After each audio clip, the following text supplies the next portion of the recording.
आपका स्वागत है। आगे बढ़ने से पहले एक बार फिर से नजर डालते हैं आज की सुर्खियों पर।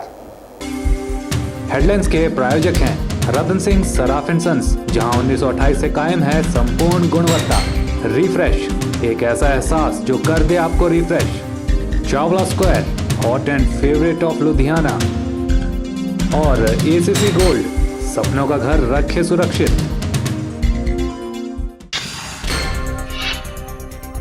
मोदी की रैली से पहले पड्डल में इंतजाम हुए पूरे। चप्पे चप्पे में रहेगी सुरक्षा एजेंसियों की पैनी नजर।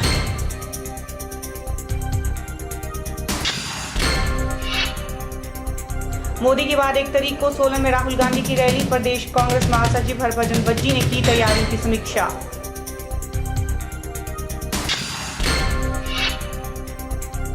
कांग्रेस न कर पाई रेल विस्तार और न ही दे पा रही है रोजगार, कहा पूर्व स्वास्थ्य मंत्री राजीव बिंदल ने। और बहना पंचायत के लापता मनोज कुमार का अभी भी नहीं लगा कोई सुराग। गांव वाले एक बार फिर से प्रशासन की शरण में। चुनावों में नेताओं की बड़ी बड़ी रैलियां, नुक्कड़ सभाओं और आपाधापी के बीच में कुछ प्रत्याशी ऐसे भी हैं जो अकेले ही प्रचार का झंडा उठाए हुए हैं। ऐसे ही एक प्रत्याशी है मंडी संसदीय सीट से आजाद प्रत्याशी भागचंद राणा, जो इन दिनों भाग भाग कर प्रचार करने में अकेले ही जुटे हुए हैं।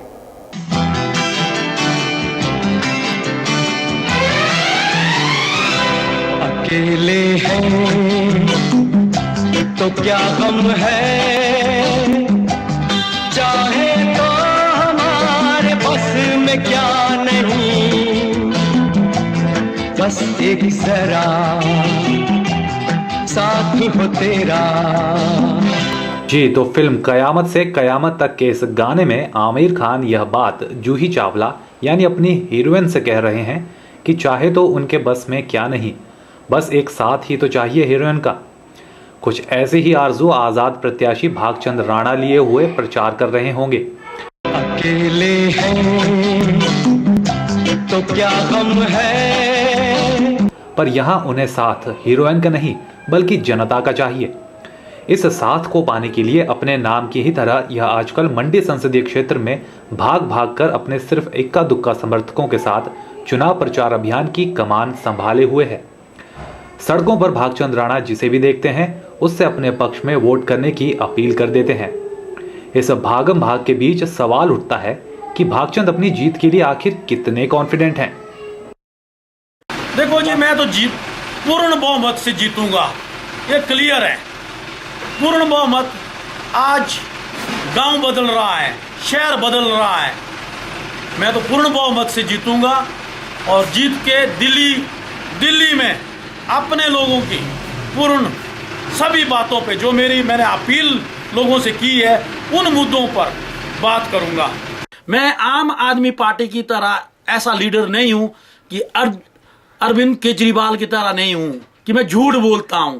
मैं पानी फ्री में दूंगा, मैं बिजली फ्री में दूंगा, मैं कुछ भी फ्री में नहीं दूंगा।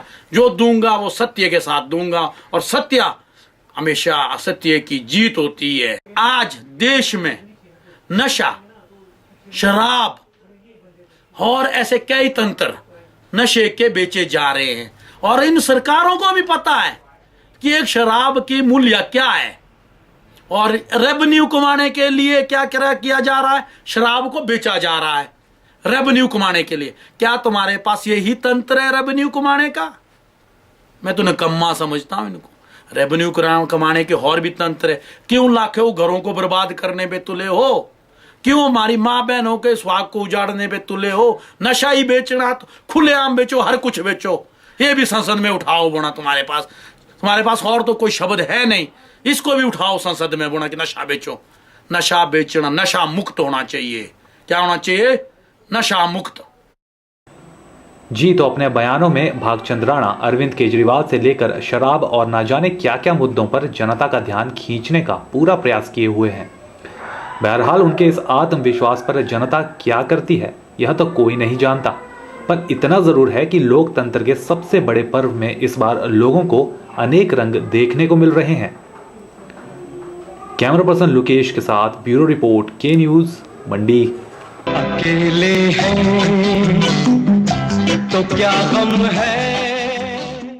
सोलन में आयोजित प्रेस वार्ता के दौरान नाहन के विधायक व पूर्व स्वास्थ्य मंत्री राजीव बिंदल ने कांग्रेस पर जमकर हमले किए और कहा कि कांग्रेस सरकार हिमाचल में ना तो रेल मार्ग का विस्तार कर पाई है और ना ही हिमाचल में उद्योग को बढ़ावा देने के लिए औद्योगिक पैकेज दे पा रही है। और उन्होंने कहा कि यही नहीं, केंद्र की सरकार महंगाई पर निरंतर कर पाने में भी पूरी तरह से विफल रही है, जिस कारण प्रदेश की जनता को दोहरी मार झेलनी पड़ रही है। सोलन में आयोजित प्रेस वार्ता के दौरान नाहन के विधायक व पूर्व स्वास्थ्य मंत्री राजीव बिंदल कांग्रेस पर जमकर बरसे। उन्होंने कहा कि सुप्रीम कोर्ट द्वारा प्रदेश के हक में बीबीएमबी से 4200 करोड़ रुपए मुआवजे का फैसला सुनाया गया था, लेकिन उसमें भी केंद्र सरकार ने रोड़े अटका दिए और प्रदेश की सरकार उसे हासिल करने में नाकामयाब रही। उन्होंने कहा कि नरेंद्र मोदी की रैली से एक परिवर्तन दिखाई दे रहा है। उन्होंने प्रदेश की जनता से नरेंद्र मोदी के विचारों को सुनने की अपील की। ये एक सीधा सा नरेंद्र भाई मोदी परसों यानी 29 तारीख को सोलन के ठोडो मैदान में विशाल जनसभा को संबोधित करने जा रहे हैं। एक परिवर्तन दिखाई दे रहा है और उस परिवर्तन के अंदर हम आपसे भी प्रार्थना करते हैं श्री मोदी जी को मिलने के लिए, नरेंद्र भाई मोदी जी की बात सुनने के लिए ठोडो मैदान में पधारें। शिमला संसदीय सीट के चुनाव प्रभारी राजीव बिंदल ने कांग्रेस को सलाह देते हुए कहा कि कांग्रेस देश की जनता से महंगाई के लिए माफी मांगे या वोट मांगना छोड़ दे। कांग्रेस के लोग महंगाई के ऊपर चर्चा करते हुए डरते, महंगाई की बात नहीं। आज हिमाचल की जनता कांग्रेस के नेताओं से या तो वो महंगाई बढ़ाई है उसको स्वीकार करते हुए जनता से माफी मांगे, अन्यथा वोट मांगना छोड़ दें। उन्होंने कहा कि प्रदेश की सरकार हर क्षेत्र में विफल रही है, जिसके कारण हिमाचल की जनता बदलाव चाहती है। के न्यूज के लिए सोलन से कीर्ति कौशल की रिपोर्ट। भारतीय थल सेना द्वारा सोलन के वरिष्ठ माध्यमिक पाठशाला जुंगा के मैदान में 10 मई से 16 मई तक विभिन्न पदों के लिए भर्ती की जाएगी और यह जानकारी सोलन में आयोजित पत्रकार वार्ता के दौरान भर्ती निर्देशक कर्नल CB शास्त्री ने दी। और उन्होंने ये भी बताया कि सोलन जिला के युवकों की सैनिक जनरल ड्यूटी वर्ग के लिए भी 10 मई को और सैनिक लिपिक व स्टोर कीपर तकनीकी के लिए 14 मई को भर्ती निश्चित की जाएगी। 11 मई को शिमला जिला और 12 मई को सिरमौर और किन्नौर जिले के उम्मीदवारों की सैनिक जनरल ड्यूटी के लिए भर्ती की जाएगी। 13 मई को सिरमौर और किन्नौर, जबकि 14 मई को शिमला और सोलन के उम्मीदवार लिपिक और स्टोर कीपर तकनीकी के लिए भर्ती किए जाएंगे। 15 और 16 मई को युवाओं का मेडिकल परीक्षण किया जाएगा। कर्नल छत्री ने बताया कि भर्ती के समय युवाओं को अपने साथ शैक्षणिक योग्यता के मूल प्रमाण पत्र, 15 रंगीन पासपोर्ट साइज के फोटोग्राफ, बोनाफाइड हिमाचली प्रमाण पत्र, डोगरा क्लास, जाति, चरित्र और अविवाहित होने के प्रमाण पत्र 2 सेट्स में अटेस्टेड फोटोस्टेट के साथ लाने होंगे। कर्नल छत्री ने बताया कि सैनिक जनरल ड्यूटी वर्ग के लिए आयु सीमा 17.5 से 21 के बीच होनी चाहिए, जबकि सैनिक लिपिक और स्टोर कीपर तकनीकी पदों के लिए 17.5 से 23 साल के बीच युवाओं का होना जरूरी है। कर्नल छत्री ने बताया कि भर्ती के लिए युवाओं की बड़ी संख्या आने की संभावना के चलते ISBT शिमला से अतिरिक्त बसों की व्यवस्था की गई है। उन्होंने बताया कि इस बार 300 से अधिक युवाओं की भर्ती की जाएगी। Army recruiting office Shimla Himachal के 4 डिस्ट्रिक्ट के नौजवानों के लिए यानी शिमला, सिरमौर, सोलन और किन्नौर डिस्ट्रिक्ट के जवानों के लिए सेना में भर्ती का रिक्रूटमेंट रैली कंडक्ट कर रही है। जुंगा जो कि शिमला डिस्ट्रिक्ट में लगभग 22 किलोमीटर दूरी पर है और ये रैली सोल्जर GD कैटेगरी और क्लर्क कैटेगरी के लिए है। एक्सपेक्टेड वैकेंसीज जो हैं लगभग 300 के करीब हैं और इसमें सोल्जर GD कैटेगरी में 17.5 साल से 21 वर्ष के बच्चे 10 मई के फर्स्ट डेट के हिसाब से और क्लर्क कैटेगरी के लिए 17.5 साल से लेकर 23 वर्ष की उम्र के बच्चे जो है यहाँ पर आ सकते हैं। कोई एप्लीकेशन की ज़रूरत नहीं है। आप अपना यहाँ का डोमिसाइल सर्टिफिकेट और ओरिजिनल मार्कशीट और एजुकेशन सर्टिफिकेट लेके आएँ और इसमें सीधा वॉक इन सिलेक्शन है। के न्यूज़ के लिए सोलन से कीर्ति कौशल की रिपोर्ट। के न्यूज़ में फिलहाल वक्त तो चला एक ब्रेक का, देखते रहिए के news. Registration starts for 9th, class 10th, plus 1 and plus 2. We provide schooling cum coaching innovative programs and 4 years intensive coaching programs, class 9th to class 12th under one roof. We have well-experienced faculty, study material and assignments, preparing students for competitive exams by timely test, subjective as well as objective for IIT, JEE and medical pattern. We conduct timely unit test, terminal test and test reports to parents, individual attention and proper counseling for students. We have a proper library facility and hostel and PG facility. For a bright career and to crack the competitive exams, contact Sachdeva International School, Padal, Mandi. Gupta shawl emporium, जहां आप पाएंगे बेहतरीन व उच्च quality की shawl की विस्तृत variety. यहां pure woollen Kullu shawl, Kashmiri shawl, angora shawl, cashmilon shawl, feather shawl, pashmina shawl के साथ ही शॉल की और भी बहुत सी वैरायटी उपलब्ध है। तो देर न कीजिए और आज ही पहुंचे गुप्ता शॉल एम्पोरियम, सब्जी मंडी के साथ नेर चौक, डिस्ट्रिक्ट मंडी। मोबाइल 9459125400।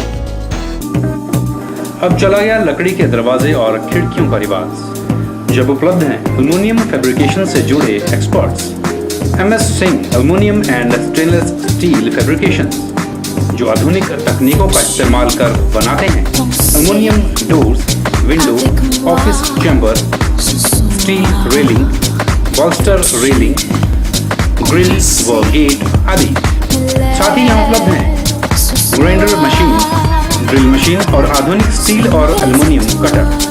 तो आज ही पहुंचे MS Singh aluminium and stainless steel fabrication, 124/12 Ramnagar, Namdhari gurdwara के नजदीक, मंडी।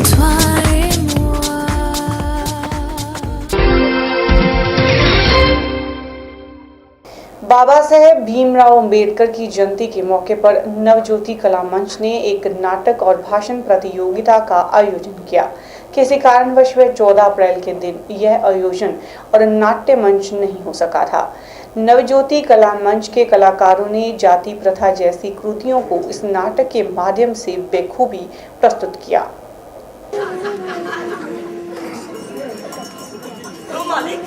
पानी पी लो। अरे हाँ भाई, पिला दो पानी, बड़ी जोर से प्यास लगी। अरे ये क्या? ये बच्चे जिस नाटक का मंचन कर रहे हैं उसका नाम है शूद्रा द राइजिंग। इस नाटक की प्रेरणा इसी नाम से 2012 में बनी फिल्म शूद्रा द राइजिंग से ली गई है और फिल्म की कहानी को थिएटर के तरीके से नवज्योति कला मंच ने मॉडिफाई किया है। इस नाटक में हड़प्पा काल की सभ्यता के बारे में बताया गया है, जिस काल में ऐसा माना जाता था कि वर्ण व्यवस्था की शुरुआत हुई थी। यह नाटक समाज में पहले के ज़माने में व्याप्त घोर जातिवाद की कुरीति को दर्शकों के सामने बयां करता है। नाटक का निर्देशन नवज्योति कला मंच के निर्देशक इंद्रराज इंदु ने किया। ये 14 अप्रैल को मनानी थी, लेकिन हमारे यहाँ कुछ दुर्घटना हो जाने से इसको हमने आगे पोस्टपोन किया आज के दिन के लिए।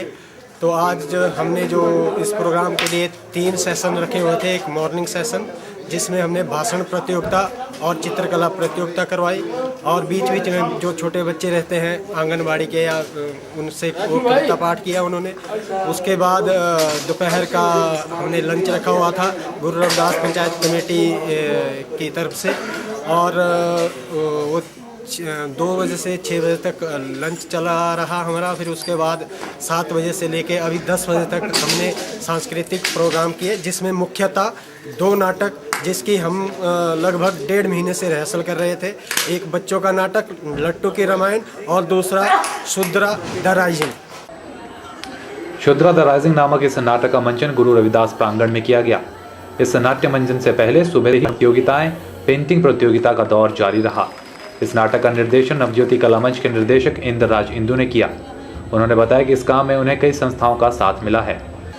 नाटक और साहित्य हमेशा से ही समाज का आईना माने जाते हैं। नाट्य कला ऐसी कला है जो सदियों से लोगों का मनोरंजन तो करती आ रही है, पर साथ ही लोगों को सामाजिक बुराइयों के प्रति सचेत और जागरूक भी करती आती है। कैमरा पर्सन युगल के साथ ब्यूरो रिपोर्ट, के न्यूज़, मंडी। मालिक बच्चा है, मालिक इसे माफ, कोई विकल्प नहीं। मालिक नहीं, मालिक